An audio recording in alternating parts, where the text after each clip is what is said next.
bendiga, hermanos. Es una alegría estar aquí un día más en la casa del Señor.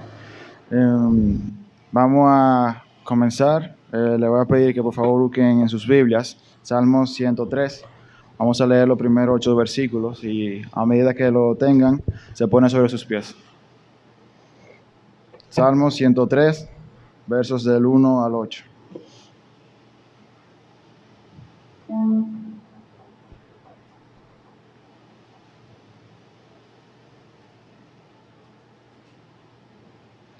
Amén. Alabanzas por las bendiciones de Dios.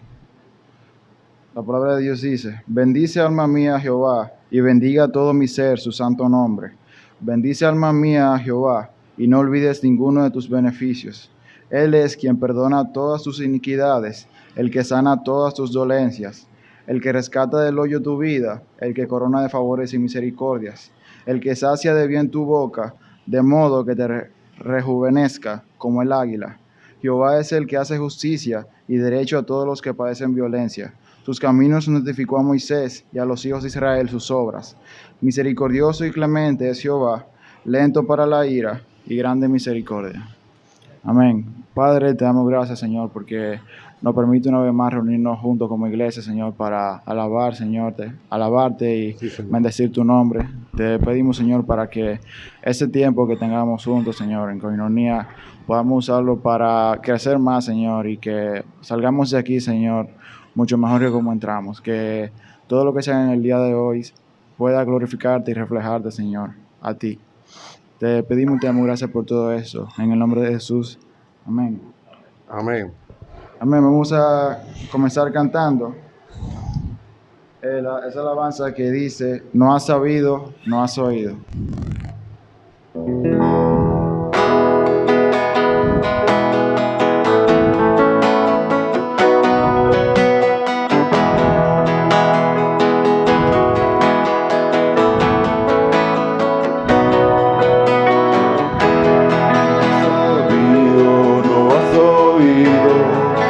Dios eterno es Jehová, el creador del universo, nunca desfallecerá.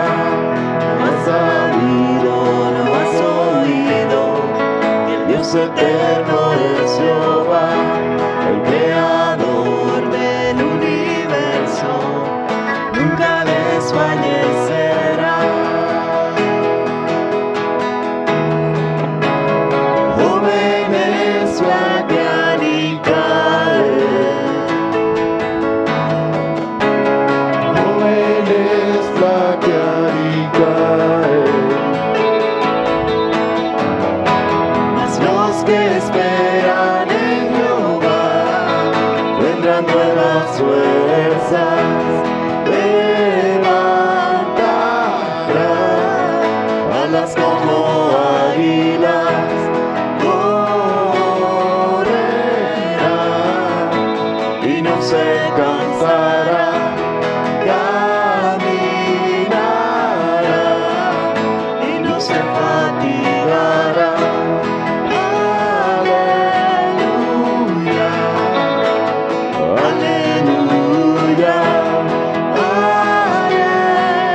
Eterno es Jehová, el creador del universo, nunca desfallecerá.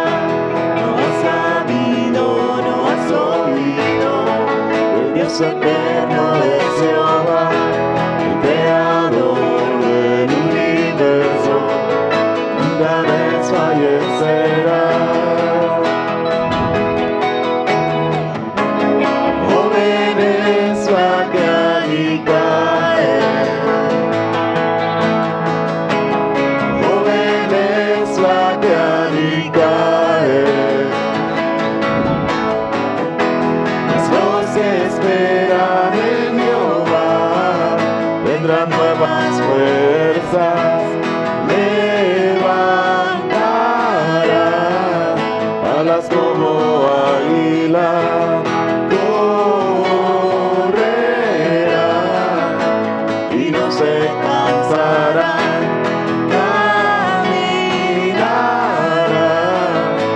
y se maquillará.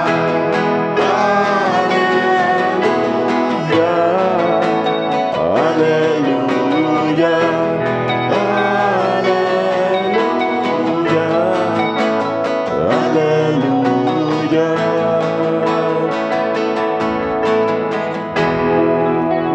Mas los que esperan en Jehová tendrán nuevas fuerzas. Sigamos cantando esa alabanza que dice: Jesús, eres mi buen pastor.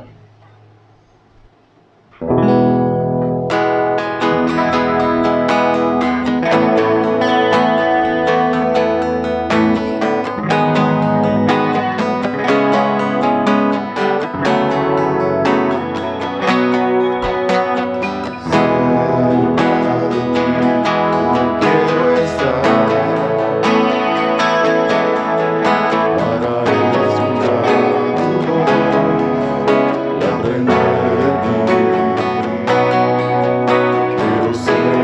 y aprender de ti.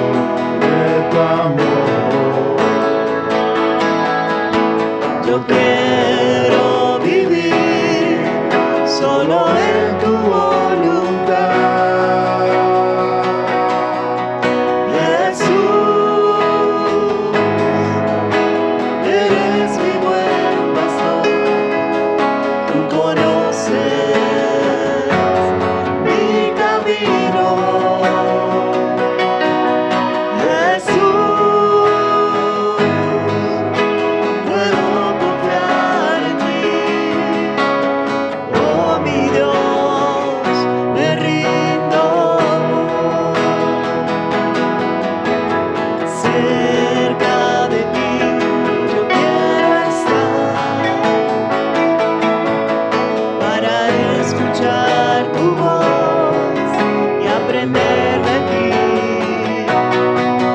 Quiero ser un reflejo de tu amor. Yo quiero vivir solo en tu voluntad. Jesús, eres mi buen pastor. Tú conoces mi camino. Jesús, puedo confiar en ti. Oh mi Dios, me rindo. Oh mi Dios, me rindo. Oh mi Dios, me rindo.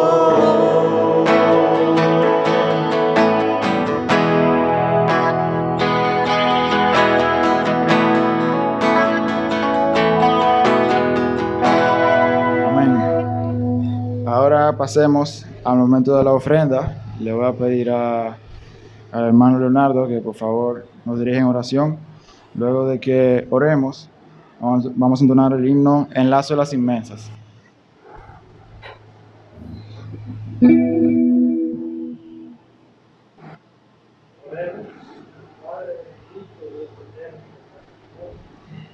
Te alabamos en este día, glorificamos tu nombre y te damos gracias. Rogamos a esta hora, Señor, por esta ofrenda, que tú la bendigas, que tú proveas cada día a cada hermano y provea a tu pueblo. Bendícenos, Señor, en este día, en nombre de Jesús. Amén. Amén. Amén.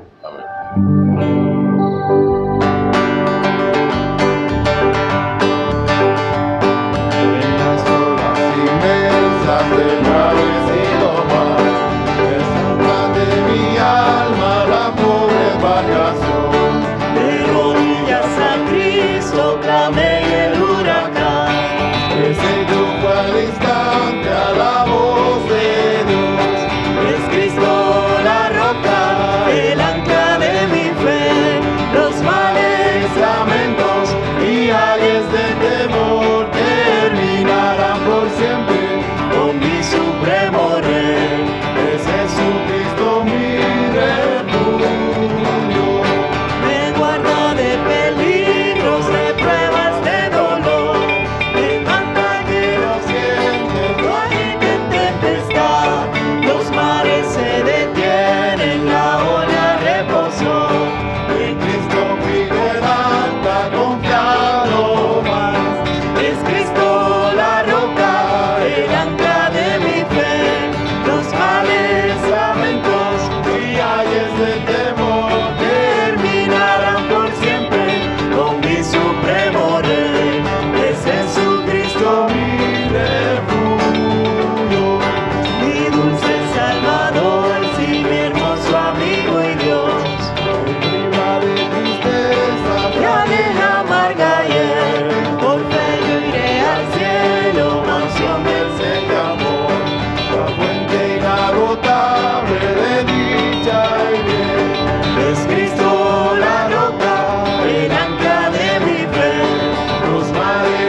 para terminar esta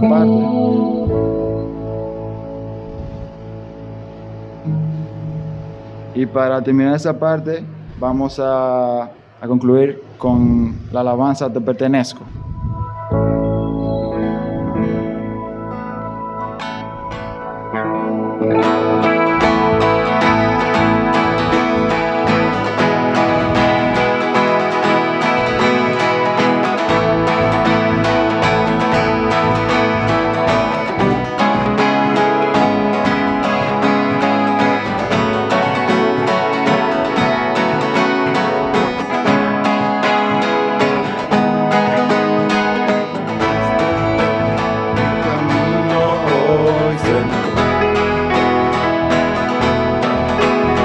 Santifícame, dispuesto está mi corazón. Quiero ser una ofrenda para ti, con mi forma de vivir, que tu reino venga a mí. Muéstrame tu camino hoy, Señor. Santifícame, dispuesto está mi corazón. Quiero ser una ofrenda para ti, con mi forma de vivir, que tu reino venga a mí. Postrado en mi aposento, me encontraré contigo. En la intimidad me enseñarás a tocar tu corazón. Mi vida en tu presencia se ha vuelto la aventura, y tanto busqué, he encontrado en ti la razón de mi existir. Te pertenezco, Señor.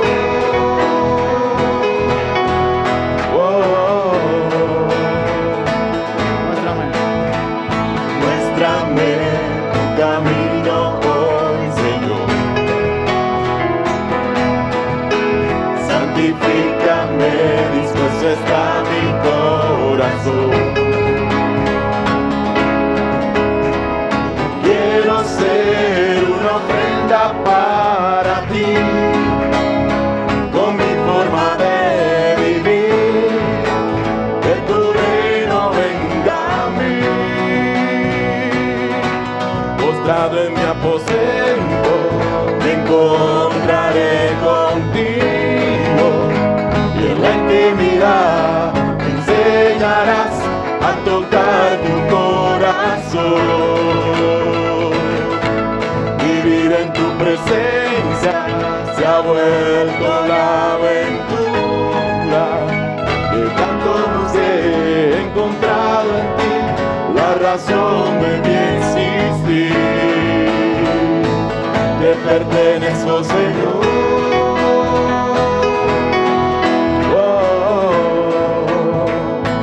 Te pertenezco, Señor.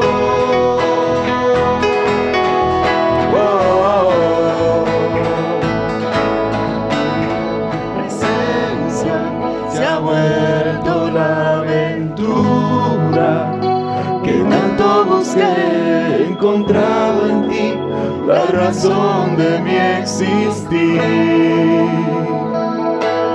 Mi presencia se ha vuelto la aventura, que tanto busqué, he encontrado en ti la razón de mi existir. Te pertenezco, Señor.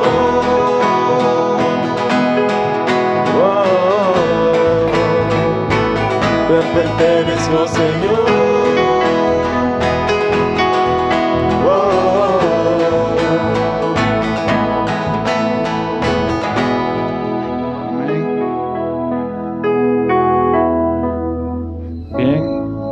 Padre, te damos gracias porque nos permite, Señor, adorar tu nombre, Señor, con libertad. Te damos gracias, Señor, porque nos permitiste regocijarnos en este momento. Ahora mira el momento de la prédica de tu palabra, Señor. Mira, guía, Señor, a quien va a tener esta parte ahora, Señor, y que seas tú que estés hablando de él, Padre, y que todos podamos salir edificados, Señor, y que podamos salir, Señor, con un corazón renovado. Te pedimos y te damos gracias, Señor, por todo esto. En el nombre de Jesús, amén. Que Dios le bendiga, hermanos. Buenos días, hermanos. Sigue en familia la cosa, ¿verdad? La gloria sea para el Señor. De verdad que es un privilegio para mí el estar hoy con ustedes, compartiendo la palabra del Señor. Yo sé que cuando mis hermanos oran también conmigo, ¿verdad? Para que el Señor nos ayude. De verdad que es un gozo de verdad muy grande verlos a ustedes aquí y venir a compartir su palabra. El día de hoy vamos a estar trabajando con un tema. Vamos a ver un tema que hemos puesto por título Cansado en el camino. ¿Quiénes no se han sentido cansados en el camino?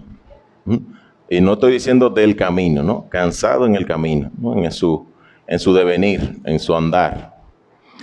Y vamos a abordar este tema desde la perspectiva de lo que significa el concepto del cansancio. Si nosotros vamos a un diccionario y buscamos, dice que el cansancio, el agotamiento, la debilidad no son sinónimos. Es un síntoma que todas las personas conocemos y que hemos padecido a lo largo de nuestra vida en varias ocasiones, no una ni dos, no, en varias ocasiones. Es una sensación de falta de fuerza y energía física y mental. Entonces de ahí podemos deducir que podemos cansarnos físicamente y mental o emocionalmente, ¿verdad? Yo no voy a hacer como aquella persona que dice, levanta la mano que se han sentido cansados, porque es obvio, ¿no? No hemos sentido cansados en algún momento de nuestra vida, no hemos sentido cansados, ¿no? En este mundo que nosotros estamos viviendo, este mundo moderno, el concepto de cansancio es todo lo opuesto a lo que nosotros vivimos, ¿no? Nosotros vivimos siempre ocupados, siempre estamos haciendo algo, siempre estamos en movimiento, ¿no? El estrés, hay tantas enfermedades nuevas, el estrés, el S4, todo eso proviene de ese devenir, de ese todo el tiempo tener un problema y una situación y tiene que estar resolviendo eso, ¿no? De ahí el que todo el tiempo nosotros nos sintamos cansados.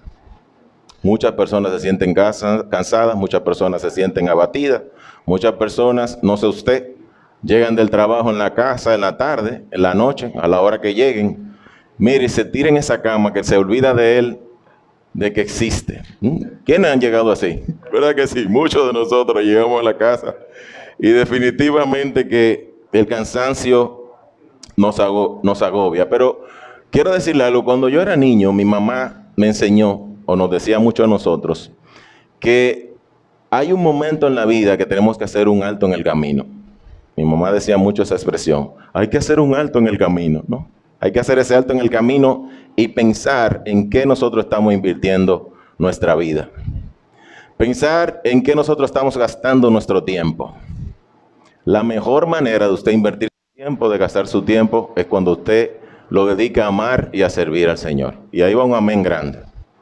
Porque a medida que nosotros nos vamos ocupando de las cosas del Señor, a medida que nosotros nos vamos involucrando de las cosas del Señor, nuestra vida diaria se hace más fácil. Y yo oía a mucha gente dar sus testimonios y decir que después que son cristianos, sienten que se cansan menos. Después que son cristianos, sienten que han podido organizar mejor su tiempo. Después que son cristianos, entienden que tienen una ayuda grande. Tienen la ayuda del Señor. El Señor nos dice a nosotros que no importa cuál sea nuestro cansancio, cuál sea la situación que estamos viviendo, cuál sea el trajín de nuestra vida. Mateo 11, 28 y versículo 30. Mateo 11, versículo 28 al 30 dice, venid a mí, todos los que estáis trabajados y cargados, y yo os haré descansar. Gloria a Dios, que podemos conseguir descanso en el Señor. Llevad mi yugo sobre vosotros y aprended de mí que soy manso y humilde de corazón. Y hallaréis ¿qué? Descanso para vuestras almas, porque mi yugo es fácil y ligera mi carga. En el Señor entonces, hermanos, lo primero que tenemos que tener cuenta es que podemos tener descanso. A veces pasamos nuestra vida con ese bulto grandote en la espalda de nosotros, porque no la depositamos en el Señor y llevamos todas esas cargas sobre nosotros. Y miren qué estrategia nos da el Señor. Toma esa carga y ponla sobre mí y vas a poder descansar. Entonces, tenemos que tener como cristianos claro esta parte, ¿no? En el Señor nosotros podemos tener descanso. Debemos de ser como María, la hermana de Marta. María, la hermana de Marta, que se echó a los pies de Cristo y escuchaba lo que el Señor hablaba. Y nosotros tenemos que hacer lo mismo, estar todo el tiempo a los pies del Señor y escuchar lo que Él quiere decirnos a nosotros. Y no solamente escucharlo, no convertirnos en simples oidores, sino en hacedores, ¿no? Actuar en consecuencia. Porque como el mismo Jesucristo dijo, Marta había cogido la mejor parte. El versículo, lean conmigo, dice, Lucas 10:41, dice, Marta, Marta, el Señor Jesucristo está hablando aquí. Estás inquieta y preocupada por muchas cosas, pero solo una es necesaria. ¿Cuál es? María ha escogido la mejor. Y lo mejor de todo es eso, hermanos, que nadie nos puede quitar cuando nosotros tomamos el camino del Señor. Nadie puede separarnos a nosotros, nadie puede distraernos a nosotros, porque nosotros verdaderamente en nuestra vida vamos a descubrir que en el Señor podemos tener ese descanso.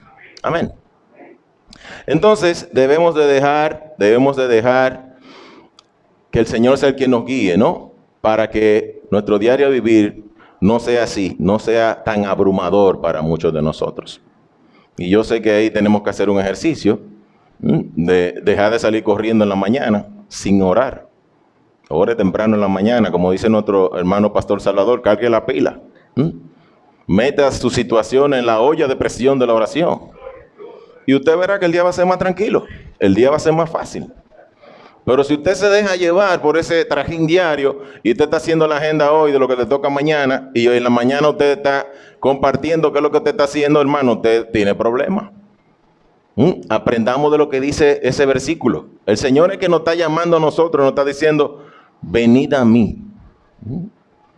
¿Qué es lo que tenemos que hacer? Simplemente ir. No hay que hacer nada más. Ahora quiero que nos enfoquemos en lo siguiente, y este va a ser nuestro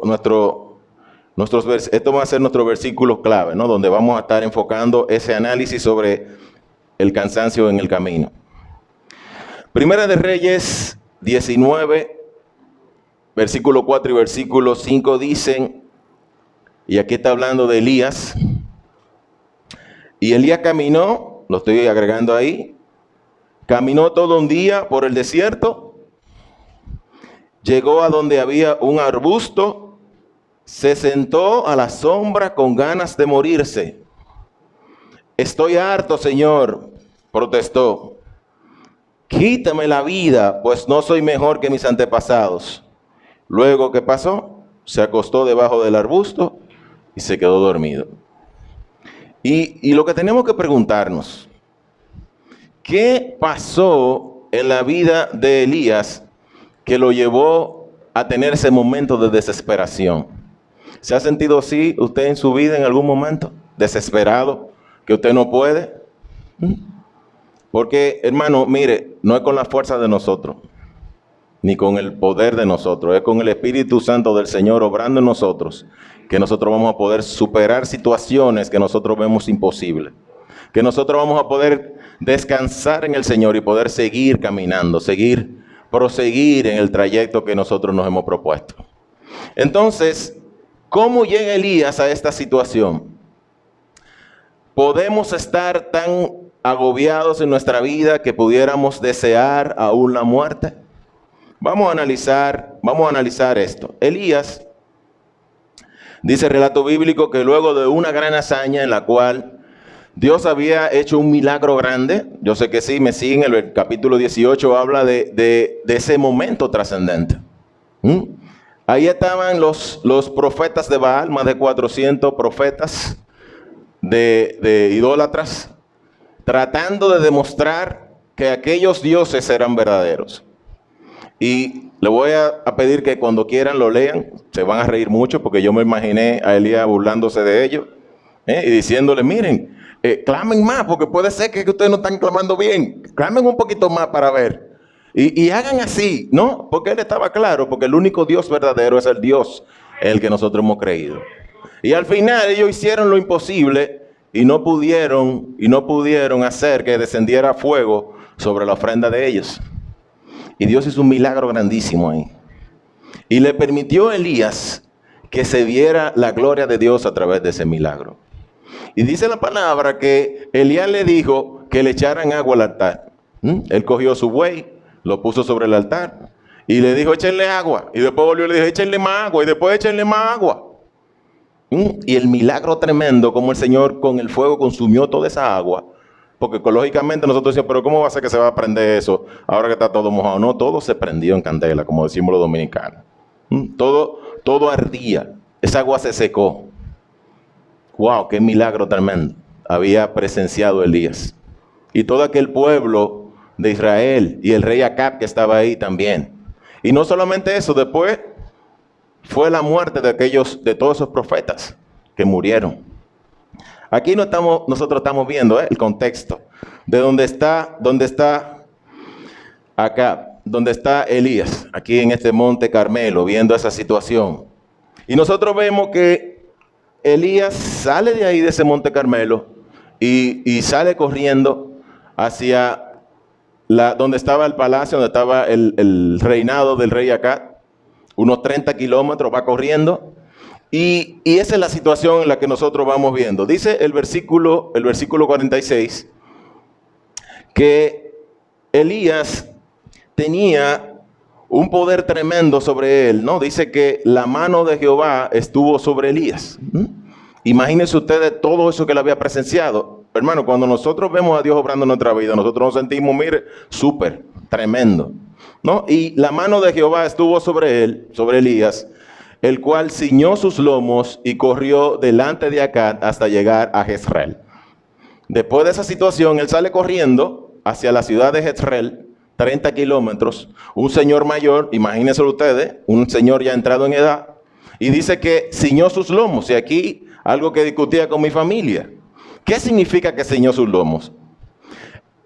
Nosotros, para muchos entendemos que los lomos tienen que ver con los hombros, ¿no? Los lomos es la parte que está entre la espalda y la cintura. Esos son los lomos.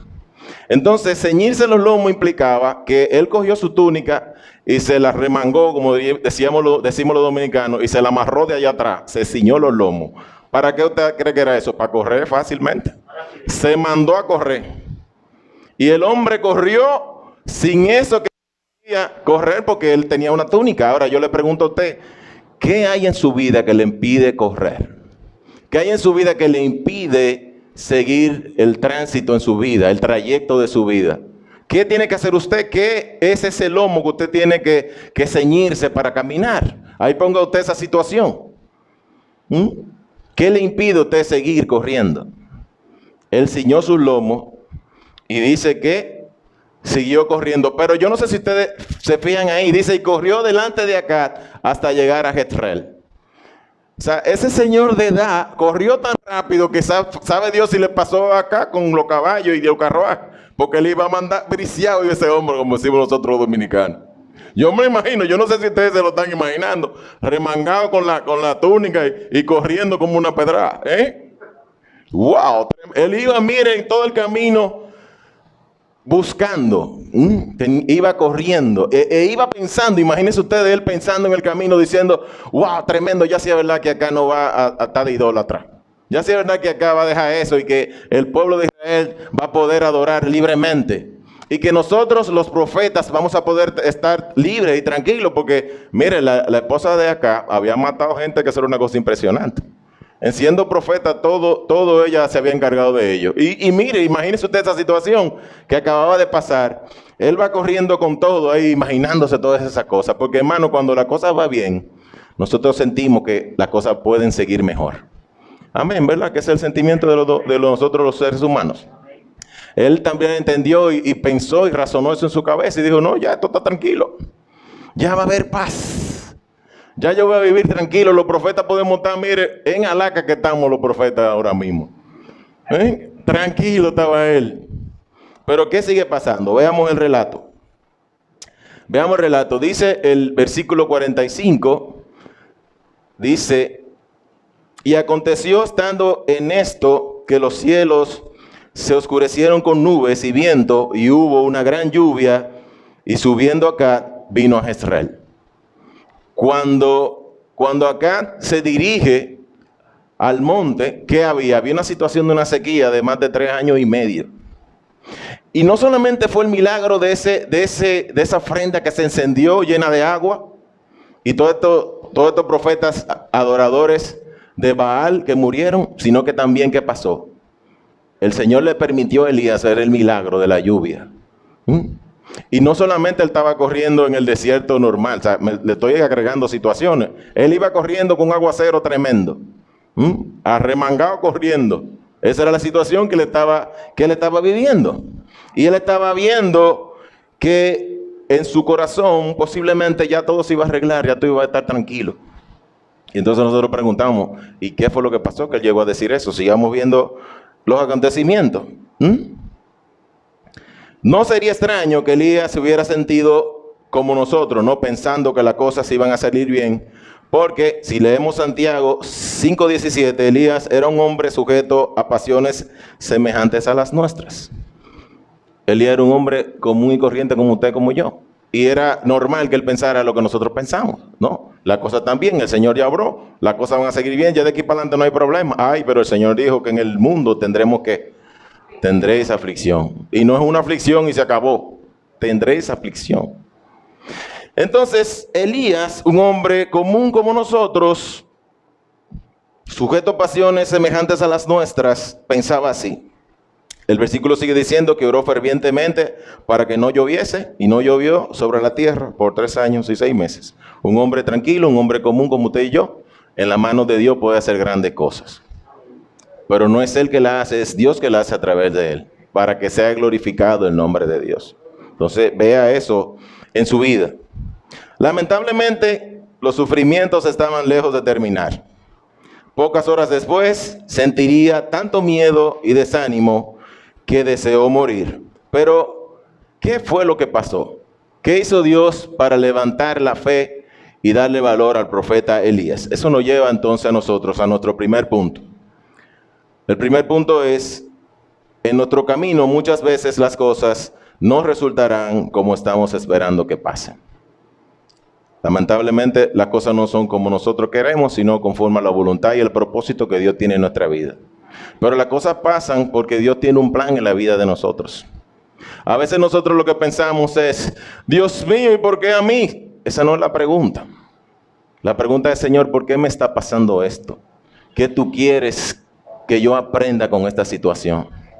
¿Qué tú quieres que yo vea dentro de esta situación? Porque el Señor no permite las cosas en nosotros por casualidad.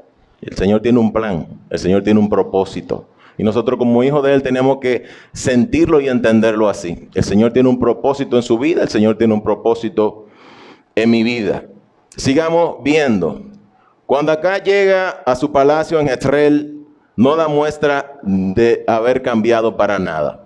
El versículo 1 dice que Acab dio a Jezabel, su esposa, la nueva de todo lo que Elías había hecho y de cómo había matado a espada a todos los profetas. Y aquí vemos que él dice que lo que Elías había hecho, él no está reconociendo que fue Dios que lo hizo. Él estaba actuando como un humano que no tiene temor de Dios para nada. Alguien que no pudo reconocer la gloria de Dios manifestándose en ese milagro. Y le dice a su esposa, oye, pero mira lo que hizo Elías. Oye, Elías, no está mencionando para nada a Dios. Y se lo dice a quién, a Jezabel. Ay, mi madre. ¿Qué va a pasar ahí? ¿Cómo reacciona aquella mujer vengativa? Aquella mujer de Acab. ¿Cómo ella reacciona? La reina, fuera de cogerlo tranquilo. Mire, esa mujer cogió un pique que, como decimos los dominicanos, que Dios sabe. Y sabemos que cogió ese pique porque mandó a su mensajero a decirle a Elías lo que le iba a pasar a Elías. Una amenaza tremenda. Si nosotros leemos el versículo 2 dice, entonces envió Jezabel a Elías un mensajero diciendo, así me hagan los dioses. Oiga la amenaza. Imagínese usted esa mujer mandándole ese mensaje a Elías. Así me hagan los dioses, o sea, que me pase eso a mí. Si aún me añadan, y aún me añadan, si mañana a esta hora yo no he puesto tu persona como la de uno de ellos. Si yo no te he matado a ti como se maté a los otros, mira, que me pase a mí, que yo sea la que me muera. En buen dominicano, estoy parafraseando. Eso fue lo que ella dijo. Y imagínese usted Elías, Elías que venía tranquilo en una nube pensando, Señor, ya esto se arregló. Mira lo que pasó. Tremenda avipero que reportó Elías ahí en la esposa de Acab. ¿Cómo reaccionó Elías? ¿Cómo reaccionaría usted? Hermano, cualquier explota, como decimos los dominicanos, después de ver la mano de Dios obrando poderosamente así y recibir una amenaza de esa mujer que, mire, usted mañana tenlo cuenta que usted se fue. Y él tenía que creerlo porque esa mujer ya había matado a unos cuantos. Entonces, ¿cómo reacciona Elías, no? ¿Qué siente Elías? Sigamos avanzando en nuestro segundo punto. En nuestro camino muchas veces estaremos vencidos por el temor y el desánimo. Pero confiad, el Señor fue quien venció. Pero confiad, usted va a vencer porque usted ha confiado en el que vence. Usted va a poder llegar porque usted le cayó atrás al que no se cansa, al que llega hasta el final. Usted al final va a poder decir como Pablo. Y la carrera usted va a poder decir, por fin llegué, peleé y gané. Porque las fuerzas no fueron mías, fueron con la fuerza del Señor. Porque yo le hice caso a Él y yo fui delante de Él. Porque Él me dijo, ven a mí si tú estás cansado y yo te voy a hacer descansar. Así sí pasa. Así sí pasa. Si Elías pensó por un momento que la guerra contra la adoración a Baal había terminado, lamentablemente, hermanos, así no fue. Así no fue. Sus ilusiones se fueron cuando él recibió esta noticia. Esa mujer que ya se había encargado de asesinar a muchos otros profetas fieles de Jehová, y por lo visto tenía ya en mente acabar con Elías, entendía que él podía ser el siguiente. Pero ¿cuál efecto tuvo en Elías la amenaza de la reina? La Biblia afirma, según lo que nosotros podemos leer, que él tuvo miedo. Díganme que ustedes no van a tener miedo. Díganme uno de ustedes que no va a tener miedo, que le digan que lo van a matar. Y él reaccionó como humano, ¿no? Él reaccionó como humano. Puede que empezara a darle vuelta en la cabeza y a pensar, a imaginarse cómo iba a ser que ya lo iba a matar a él, porque ya habían matado unos cuantos. Entonces, humanamente reaccionó. El versículo 3 dice que, y viendo pues el peligro, ¿qué hizo? Se levantó y se fue para salvar su vida. Ahí un hermano que nosotros conocemos diría Operación Guinea. Ahí. Buscó la forma de retirarse de ese demonio que quería acabar con la vida de él. A través de la Biblia nosotros podemos ver que el profeta Elías no fue el único hombre de fe que cedió al temor. Si nosotros vemos, por ejemplo, el caso del apóstol Pedro, Pedro también tuvo miedo. Dice el versículo 30 de Mateo 14, que al ver el fuerte viento, Pedro tuvo miedo. En aquella situación donde Jesús lo había invitado a que caminara con él sobre las aguas, él sacó la vista, quitó la vista del Señor y tuvo miedo. Y al final, ¿qué es lo que dice? Dice que él clamaba, decía, Señor, sálvame. Y eso es lo que pasa con la vida suya y la vida mía cuando nosotros quitamos la vista del Señor. Cuando nosotros dejamos de confiar en Él y actuamos por lo que nosotros entendemos.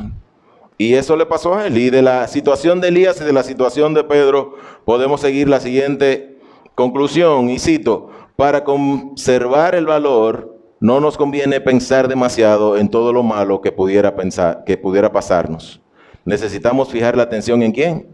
En Dios, de quien procede nuestra esperanza y de quien procede el poder. No es con nuestra fuerza ni con el poder de nosotros.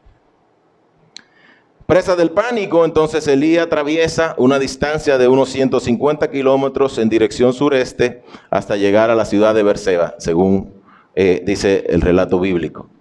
¿Y le suena eso de la ciudad de Beerseba? ¿Verdad que sí? Una ciudad antiquísima del Génesis. Ustedes, las mujeres que tuvieron, las damas que estuvieron trabajando con el Génesis, ahí en Beerseba fue el momento donde Abraham tuvo el pacto con Abimelech. Y por eso se llama así, Beerseba, el pozo de 7 o el pozo del juramento. Fue el nombre que recibió ese sitio, ¿no? Un sitio emblemático. Entonces dice que él corre hasta allá y deja a su siervo y agarra solo para el desierto. Asustado, mire, más que un loco, como verían allá en Asua. Y posiblemente, como vemos, sin ninguna provisión, sin comida, se fue. Él estaba corriendo. Él dejó a Eliseo y siguió corriendo. Dice que él caminó y yo no sé si ustedes se ponen a pensar, o sea, 150 kilómetros, una persona ya entrada en edad, mire, no es fácil. Y después de entrarse en un desierto, con hambre, cansado, imagínense ustedes las horas iban pasando, ese calientazo. Yo no sé si ustedes han ido a Asua, pero mire, el sol de Asua yo creo que es el que más pica del mundo entero. Y imagínese usted en ese desierto, temperatura sobre los 40 grados, ese señor, mire, era en ese contexto que estaba la cosa, cuando él dijo desesperadamente que ya no podía más. Hermano, llegan situaciones en nuestra vida donde estamos desesperados, que entendemos que no podemos más.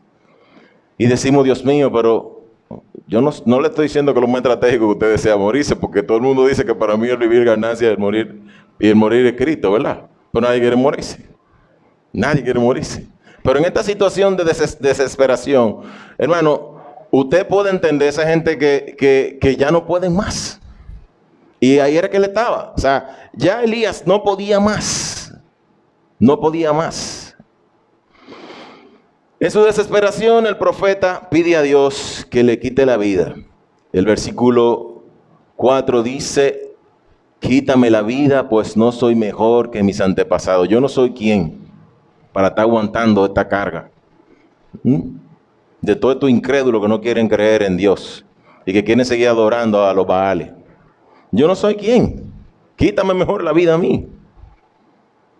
Así fue como él reaccionó. Aún después de él ver esa mano de Dios obrando gloriosamente con estos milagros tremendos que le estaba viendo, él llega a ese punto donde ya está desesperado. Hermano, en el camino nosotros vamos a desesperarnos muchas veces. Pero confiar, porque el Señor venció. Y esa fue la situación, ¿no? La pregunta que surge entonces es, ¿debería sorprendernos que un siervo de Dios se haya deprimido tanto, producto de la desesperación, del cansancio, del agotamiento, de la debilidad? En realidad, hermano, mire, no debería de sorprendernos. De hecho, en la Biblia aparecen algunos líderes, algunas personas que también desearon la muerte cuando llegaron a ese momento de desesperación. Está el caso de Rebeca. Rebeca era estéril. Isaac le pide a Dios, Señor, yo quiero que ella pueda quedar embarazada. Y ella queda embarazada. Y ya cuando ella está embarazada, dice la palabra que era tanta la lucha entre Saúl y Jacob dentro de ella que ella estaba desesperada. Ya no aguantaba más. Yo me imagino a las mujeres cuando se le muere uno, se le mueve un muchachito, la zozobra que le muevan dos muchachos matándose ahí adentro. Textualmente dice la palabra, vamos a leer el versículo, dice, y los hijos luchaban dentro de ella. Y dijo, si es así, ¿para qué vivo yo? O sea, ¿para qué yo estoy viviendo? ¿No le parece que fue que deseó? Llegó el momento que ella estaba desesperada. Y dijo así. Pero también nosotros tenemos a Moisés, y este sí es verdad que se desesperó. Moisés pasó con ese pueblo de dura cerviz, como dice la palabra. Aquellos testarudos que desearon mejor los tiempos de esclavitud que ser libres. Ellos decían que estaban en la opulencia ellos cuando estaban esclavos de los egipcios. Yo me imagino las situaciones. Mire, Moisés llegó un par de veces a desesperarse cuando golpeó la peña. Ellos que no había agua y que queremos pan. Mire, yo me imagino que eso fue una cosa tremenda para Moisés. En este momento ya lo tenían, como diríamos en buen dominicano, mire, hasta la coronilla ya, ¿no? Él no podía más. Y en este momento vamos a leer qué pasó ahí. Números 11, 13 y 15 dice: ¿de dónde conseguiré yo carne para dar a todo este pueblo? Porque lloran a mí, diciendo: danos carne que comamos. No puedo yo solo soportar a todo este pueblo que me es pesado en demasía. Miren, me tienen al volar, como diríamos los dominicanos. Y si así lo haces tú conmigo, yo te ruego que me des muerte. Mira, mátame. Si he hallado gracia en tus ojos, mira, si yo he encontrado, oiga, ¿por qué? Él está diciéndole, Señor, si yo encontré gracia a los ojos tuyos, mira, mátame. Y que yo no vea mi mal. O sea, él estaba desesperado. Sí, otra persona que le pasó lo mismo. Y es difícil cuando uno tiene imagínense ustedes, un muchachito gritando por leche. Y que papi quiero esto, y que uno se desespera. Imagínense Moisés con un pueblo entero atrás de él. Era complicada la cosa. Y por último, vamos a ver a Job. Cuando Job está hablando sobre la situación que está padeciendo, dentro de su introito comienza a hablar de la vida y de las situaciones de la vida y de lo delicadas de la vida. Y mire, y ahí él aprovecha. Y en este versículo él dice: oh, ¿quién me diera que me escondiese en el Seol? ¿Qué usted cree que está diciendo eso? Que me llevara, que me matara en ese momento. Pero él es inteligente, porque oye qué dice: que me encubrieras hasta que apaciguase tu ira, ¿no? Hasta que pase tu cuerda, hasta que pase tu ira. Déjame ahí. Pero que me pienses plazo, que me pusieses plazo, que los lentes no me dejan ver bien, y de mí te acordaras. O sea, que más tarde, cuando pasa esa situación, que lo resucite. Él llegó también a sentir esa desesperación. Pero debemos de ver algo. Actualmente nosotros vivimos tiempos muy críticos, tiempos muy difíciles también, en el momento que nos ha tocado vivir. Y tal vez nosotros tengamos una ventaja que no tuvieron estos líderes, y es que nosotros tenemos la palabra de Dios completita. Nosotros tuvimos la situación que le pasaron a ellos y la que pasaron después de ellos, para usarlo como guía y como fortaleza en nuestra vida. Amén. Porque nosotros estamos aprendiendo de la experiencia de ellos, pero ellos estaban viviendo eso. Entonces, los reto, hermanos, a que escudriñen, que busquen la palabra de Dios, a que la lean, a que se la aprendan. Miren, los norteamericanos tienen un concepto que dicen, que hablan del out order, de lo que está fuera de orden. Cuando las cosas están bien, trabajando bien, ahí es que usted tiene que conocer los equipos. Ahí es que usted tiene que coger los manuales y estudiarlos. Y así mismo en la vida de nosotros, cuando las cosas estén bien, es que usted tiene que fajarse a leer la palabra de Dios, a escudriñar la palabra de Dios, a aprenderle la palabra de Dios, porque cuando usted ha dañado el equipo, ya usted va a saber qué es lo que se siente el equipo, porque ya usted va a buscar dentro de su mente, de su corazón, lo que dice la palabra de Dios, ese manual de su vida y de mi vida, de cómo usted tiene que actuar. Entonces, cuando usted out order, usted va a entrar en orden. El Señor le va a permitir entrar en orden, porque ¿a quién usted va a apelar? A Dios, al que hizo el manual, conforme a lo que dice el manual. Porque usted lo que va a hacer es reclamarle al Señor conforme a la garantía. Usted va a coger el manual y va a decir: mire, aquí dice, en este manual, que me cubre garantía de coger cuerda por cada cosa. Mira, señora, obra tú, porque tú dices que mía es la venganza. Resuelve ahí. Te va a apelar esa promesa del Señor dentro de ese manual. Y te verá que usted va a vencer. Vamos a vencer. Vamos a ser vencedores. Entonces, sigamos avanzando. Sigamos avanzando. Si alguna vez nos sentimos así, debemos de seguir el ejemplo de Elías. Debemos de abrir nuestros corazones a Dios. Debemos de recordar que Él es el Dios de todo consuelo. Como dice 2 Corintios 1, versículos 3 y 4, dice: bendito sea el Dios y Padre nuestro Señor Jesucristo, Padre de misericordia y Dios de toda consolación. ¿De alguna consolación en qué dice? Dice, de toda consolación. el cual nos consuela en todas nuestras tribulaciones. ¿En una tribulación nos consuela el Señor? En todas las tribulaciones. ¿Para qué? Para que podamos también nosotros consolar a los que están en cualquier tribulación por medio de la consolación con que nosotros somos consolados por Dios. O sea, el Señor nos consuela, pero también a través de esa consolación usted y yo estamos llamados a consolar a los que están en tribulación. Amén. Hay un amén grande. La hermana Lidia diría amén, porque usted es instrumento del Señor. ¿Sí? Veamos entonces cómo Dios consuela a Elías. Vamos a nuestro tercer y último tema. Dios cuida de sus hijos y le brinda descanso y le permite descansar. Amén. Hay un amén grandísimo. Después de que Elías se duerme, Dios le envía un ángel que tocándolo suavemente para despertarlo le dice, levántate y come. Acuérdense, ese señor ya entrado en edad, cansado, explotado, se tiró abajo de ese arbusto y ahí ya me llama la atención que el Señor lo dejó descansar un rato. Y le dice ese ángel, tócalo ahí, dile. El hombre no tenía nada que comer. Le dijo, levántate y come. Y él se levantó y comió. ¿Y qué hizo otra vez? Se durmió de nuevo. Volvió y se durmió. Era explotado que estaba el hombre. Cansado de verdad que estaba ese hombre. ¿Y qué nosotros podemos ver ahí? Y sigue, ¿sabe Dios? Pasó, no sé, podemos nosotros argumentar que ya casi amaneciendo el ángel volvió otra vez y lo tocó. Y le dijo, ven y come. Y algo sencillo le dio. Dice que le dio, ¿qué? Lean conmigo ahí. Le dio torta cocida sobre las ascuas. ¿Qué es eso, hermano? Bueno, imagínense que eso es un pan sencillo. Sobre las ascuas exactamente, eso es como sobre la brasa, sobre un tizón, sobre un carbón. Ahí se lo cocinó. Exacto, un pancito ahí, con agua. Eso fue lo que le dio. Una vasija de agua, o sea, completa con agua.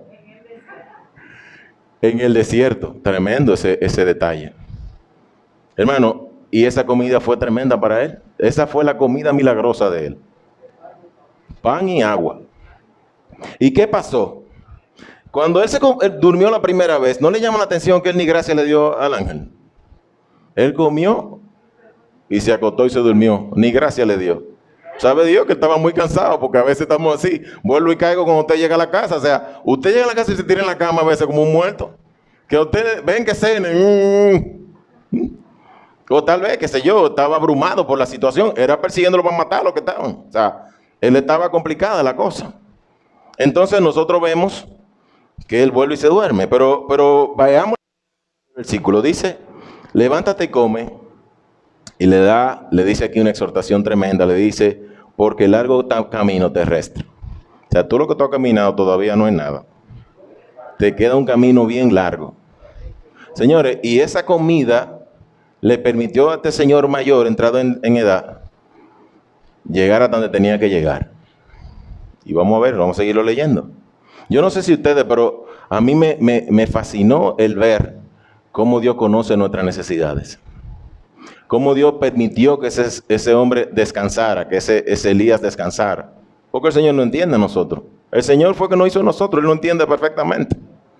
Y no obstante eso, también le dice, tú tienes que comer, aliméntate bien con lo que te estoy dando, porque el camino que viene está complicado. Es un camino largo que te resta a ti. El Señor sabe para dónde usted y yo vamos. Amén. El Señor sabe qué es lo que nos espera a nosotros. El Señor sabe cuáles serán las situaciones que nosotros vamos a pasar. Y por eso le está diciendo, mira, imagínese usted que sabe de la Biblia, fájese con su Biblia. Fájese a orar antes que llegue el lío del camino que usted tiene que recorrer. Prepárese antes. Es lo que le está diciendo a él. Come, significa eso. Y cultiva tu vida espiritualmente. Ese pan fue un pan con agua milagroso. Véalo así como algo espiritual. Así que tenemos nosotros que estar, como dice la palabra, que el Señor no encuentra siendo así cuando Él venga. Amén. Y Él fue, ese Dios grande, sabía lo que pasaba. Y le dijo a Elías, mira, dale, prepárate, que lo que viene no es fácil.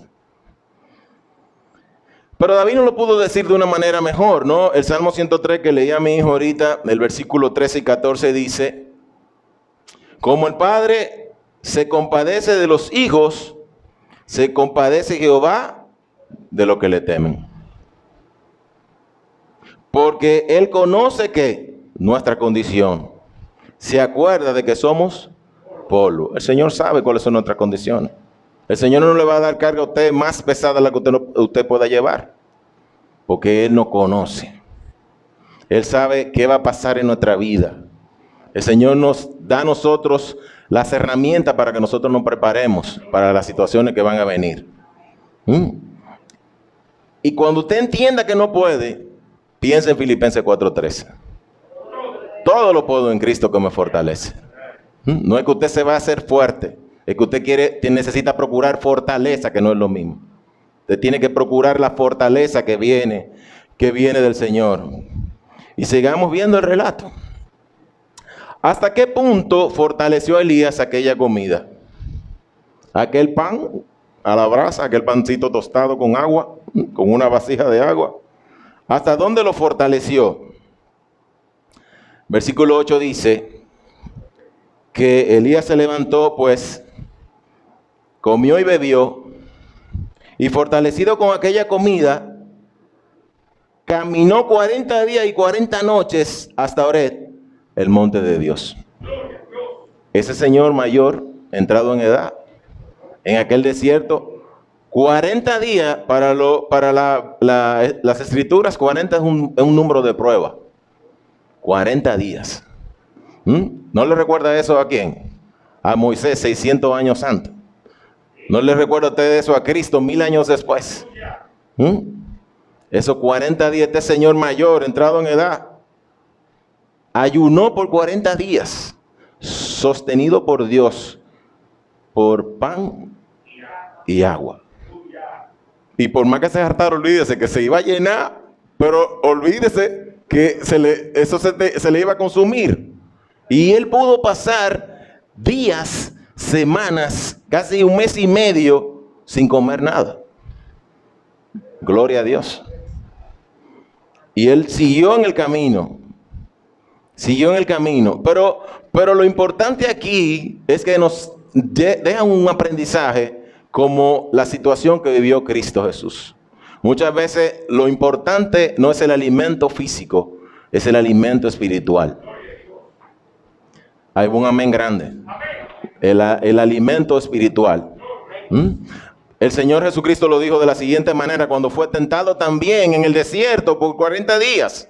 Le dijo a Satanás, no solo de pan vivirá el hombre, sino de toda palabra que sale de la boca de Dios. Amén. Entonces, podemos pensar cuando decimos que estamos cansando en el camino ya, ¿verdad? Que ya como que tenemos más ideas. Espiritualmente usted tiene que fajarse ahí. Llenarse de esa presencia, llenarse del Señor, meterse con ese Señor que usted creyó. Y usted verá que usted va a poder. Usted y yo vamos a poder. Aprender de Dios mediante su palabra nos nutre espiritualmente.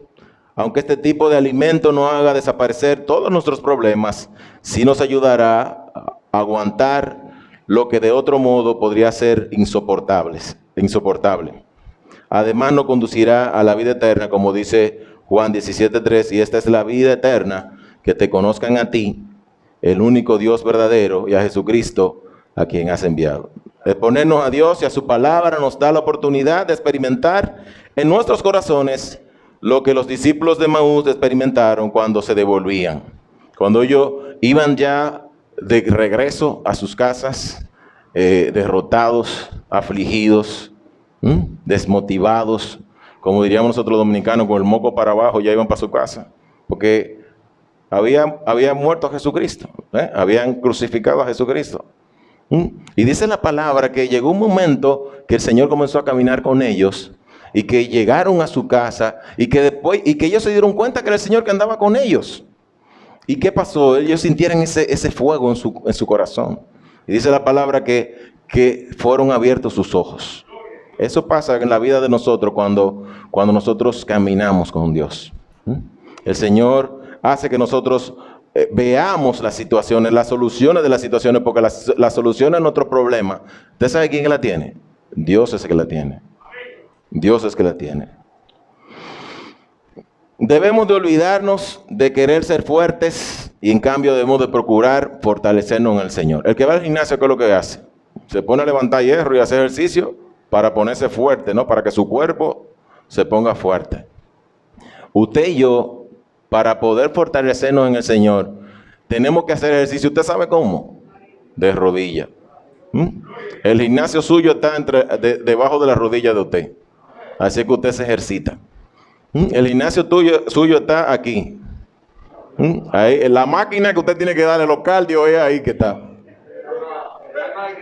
Así es que usted tiene que fortalecerse. Así es que nosotros tenemos que fortalecernos como cristianos, ¿no? Debemos de analizar las reacciones que nosotros hemos tenido en nuestra vida ante esos momentos de frustración y desaliento en el camino nuestro. Y quiero citar algo que me llamó mucho la atención, una expresión que dice que el carácter de un hombre no se conoce por la manera en cómo se comporta cuando las cosas están en control, ¿no? Acuérdense de ahorita, lo que está en orden y lo que está fuera de orden. Se conoce por la forma en que reacciona cuando las cosas están más allá de su control. Cuando es Dios el que tiene que resolver ahí, cuando usted depone en esa situación y le permite a Dios que obre, ahí es que usted se conoce.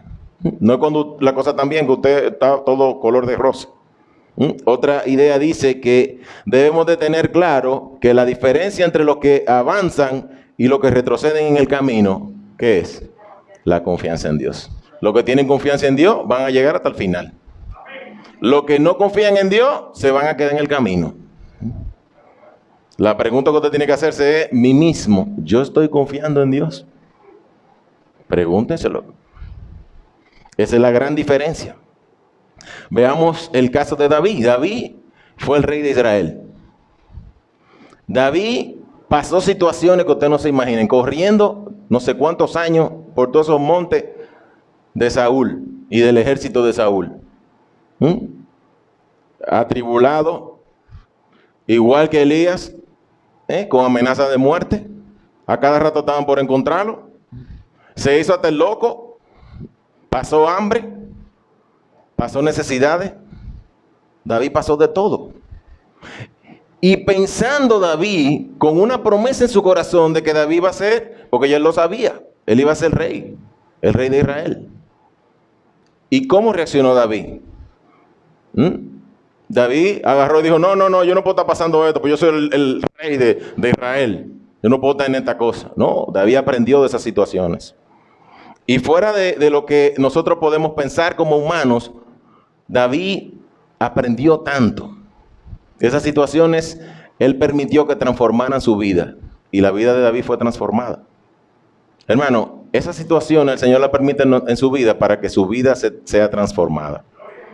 Para que usted crezca espiritualmente. Pero es como reaccionó David, que usted y yo conseguimos esos resultados en la vida de nosotros. Porque cuando David tuvo que enfrentar todas estas cosas, ¿qué hizo él? Vamos a hacernos algunas preguntas. ¿Qué hacía David? ¿Se desesperaba? ¿Se deseaba la muerte? ¿Pensaba que Dios era mentiroso y que no cumpliría sus promesas? ¿Se convirtió en un resentido social que contagiaba a los demás con su odio o su negativismo? ¿Criticaba a Saúl a los que estaban en eminencia en lugar de él? No, David no hacía eso. David tuvo muchas oportunidades de agarrar a Saúl y resolver su situación, humanamente hablando. ¿Usted no lo cree así? Léalo en la Biblia para que usted vea. Pero David sabía que Saúl era un ungido de Dios también. Y David obró conforme a lo que Dios espera de usted y de mí, que obremos confiando en Él. Y David lo hizo así. Y David se graduó en la universidad del sufrimiento. Y al final, ¿qué pasó con él? Él no se convirtió en un rey débil para nada. Él se convirtió en un Dios, en un rey poderoso, porque él tenía a Dios detrás de él. Y eso es lo que Dios hace en la vida de usted y en la vida mía. David aprendía, David maduraba. David crecía. Hay gente que las pruebas pasan y en vez de madurar lo que hacen es que envejecen. No pueden sobrepasar nunca esas pruebas porque no se centran en Dios. Hermano, en Dios es que usted y yo podemos sobrepasar la prueba. Separado de Él, dice la palabra, nada podemos hacer. Y David lo hizo así. Y tenía claro cuáles eran esas promesas de Dios. Y yo no sé si usted hace ese ejercicio. Si no lo hace, lo invito a que lo haga. Mire, imagínese las cosas. Yo me imagino a David. Yo me imagino a David citando salmos de su entonces. Cantando salmos. Citando parte de la palabra en ese entonces. Yo me imagino, no sé si a usted le gusta mucho ese salmo, el Salmo 91, que se le atribuye a Moisés. El que habita al abrigo del Altísimo morará bajo la sombra del Omnipotente. En esa cueva donde él estaba, en esos lugares inhóspitos donde él estaba, él entendía, él sabía que estaba morando bajo la sombra del Omnipotente. Diré yo a Jehová, esperanza mía y castillo mío, mi Dios, en quien confiaré.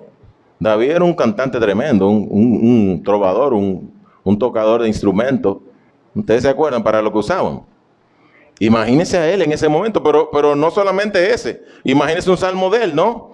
El Salmo 62:1, ese versículo que dice, solo en Dios haya descanso mi alma. ¿En quién? Solo en Dios haya descanso mi alma. De Él viene ¿qué? De Él viene mi salvación. En el Señor yo voy a poder. Y yo voy a recibir la salvación del momento que yo estoy pasando. Amén. Esa era la convicción. Fue justamente en esas situaciones donde David escribió la mayoría de sus salmos. El Salmo 142, el Salmo 57 y el Salmo 34. Muchos aluden, como dice la palabra, a que los escribió en la cueva de Adulán. El Salmo 34 yo quiero leerlo. Bueno, vamos a tener que terminarlo acá. Quiero que lean conmigo el Salmo 34. Vayan a su Biblia, por favor, y vamos a terminar con esa parte antes de las conclusiones de lo que aconteció en la vida de David. Ustedes se lo están imaginando, David cantando y pensando en las situaciones. Entonces, ¿están conmigo el Salmo 34? Amén. Lean conmigo, dice el versículo 1, bendeciré a Jehová en todo tiempo. En todo tiempo. No cuando yo estoy feliz solamente, en todo tiempo tengo que bendecir a Jehová. Su palabra estará de continuo en mi boca. Lo que yo aprendí, lo que he leído, lo que he profundizado, estará de continuo en mi boca. Si usted no lee, no puede estar en su boca eso. En Jehová se gloriará mi alma, lo oirán los mansos y se alegrarán. Engrandeced a Jehová conmigo y exaltemos aún a su nombre. Busqué a Jehová y él me oyó y me libró de todos mis temores. Los que miraron a él fueron alumbrados. El Señor alumbra la vida suya y mi vida. Y su rostro no fueron avergonzados. Este pobre clamó, ¿y qué pasó? Y le oyó Jehová y lo libró de todas sus angustias. El Señor no puede librar de las angustias, no importa la situación en la que usted esté. El ángel de Jehová acampa alrededor de los que le temen y los defiende. Gustad y ved que es bueno Jehová. Dichoso el hombre que confía en él. Dichoso el hombre que confía en él. Bienaventurado, gozoso. Temed a Jehová vosotros sus santos, pues nada falta a quienes, a los que le temen. Los leoncillos necesitan y tienen hambre, pero los que buscan a Jehová no tendrán falta de ningún bien. Amén. Yo creo que lo podemos dejar hasta ahí ya. El mensaje hasta ahí está más que dado. Quiero compartir con ustedes algunas conclusiones. Vamos a dejarlo hasta acá para aprovechar el tiempo. Algunas conclusiones. La palabra clave en los momentos de desesperación y crisis de la vida de Elías fue ¿qué? Fue la fe. Esa fe que debe de ser también lo que nos mueva en nuestras vidas a seguir adelante en pos del Señor.